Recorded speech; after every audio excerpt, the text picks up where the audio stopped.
Well, yesterday it was announced that a Taiwan-based company, Foxconn, was rethinking its plan to bring 13,000 new jobs to Wisconsin. Well, back in July of 2017, President Trump and the former Republican governor of that state, Scott Walker, announced with much fanfare the plan for a $10 billion plan. And ever since then, the plan has been, and its jobs that would create, have been a feather in the president's cap. We are bringing back new companies like you've never seen, including Foxconn in Wisconsin. We brought them into Wisconsin, and they're coming, and many other companies are coming. Moments ago, we broke ground on a plant that will provide jobs for much more than 13,000 Wisconsin workers. And I will tell you, they wouldn't have done it here, except that I became president, so that's good. We just left Wisconsin. And what Foxconn is building up in Wisconsin is literally, and I said it, the eighth wonder of the world. It's incredible what they're doing. 15,000 jobs. It's going to cost $15 billion. It is something that is so incredible, you have to go see it. Well, in return for Foxconn's promise to build in Wisconsin, state and local governments promised to give the company $4 billion in public subsidies.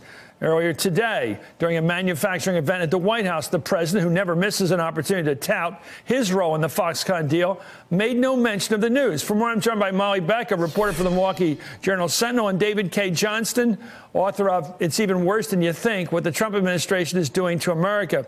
Molly, is this whole thing by Foxconn a scam, or what are they up to? Are they just deadbeats?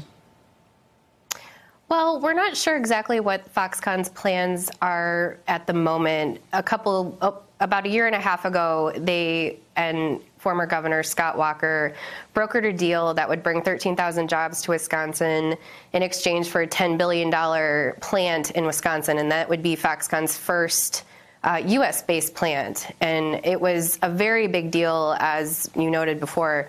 And in recent days, we've seen a couple news reports that have indicated that Foxconn is considering changing its plans. They're considering not having the manufacturing focus to it that they had once promoted, and that's what the incentive package that taxpayers are backing. That's what it was billed to be, was a manufacturing project. But now they're talking about making it mostly engineers and researchers. Foxconn is still saying that they are planning to bring 13,000 jobs to Wisconsin, but it's not clear exactly what they're going to be doing in Wisconsin.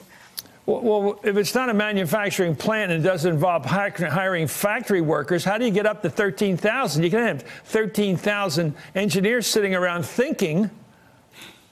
That's the big question right now, because a lot of people are having trouble finding engineers to hire anyway. So, and even when it was going to be a manufacturing focus, there was a question about how they would find that many people to work there, because there is a worker shortage in Wisconsin right now. David, is this emblematic of the trumped-up notions that this guy, the president's bringing all these manufacturing jobs back to the industrial Midwest?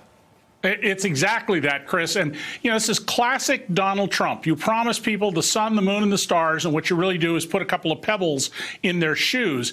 The Foxconn plan was heavily dependent on their being free to pollute Lake Michigan and go back to the days when, remember, the Cuyahoga River caught fire in 1969 for the umpteenth time. They wanted air pollution exemptions. And the idea that they were going to have 13,000 jobs building flat panel display screens, that's a pretty inefficient company. I mean, this has been a con job from the beginning. What about the other examples, GM and places like that, Carrier? Have they all fit the pattern of dusters? Didn't happen? Well, companies have been doing what's in their own interest. The Carrier plant, Donald went in, and said he'd saved all these jobs. Well, they're all gone. You've had the Steelworkers president, local president, on your show. And these other companies are making decisions that are in the best interests of the shareholders of those companies and the long-term needs of the companies. And all Donald is doing is claiming credit for things that in many cases are already in the works. He claimed credit for a huge ExxonMobil investment. It turned out this was their standard capital investment plan for the next 10 years. There were other plans he claims credit for that were actually written about and announced before the election in 2016. Molly, there's a whole question here about whether this kind of public policy works. I mean, can you get a company to operate against its economic interests with a tax incentive or we'll lay off you on pollution standards? Does that really change a company's decision about a big manufacturing plant?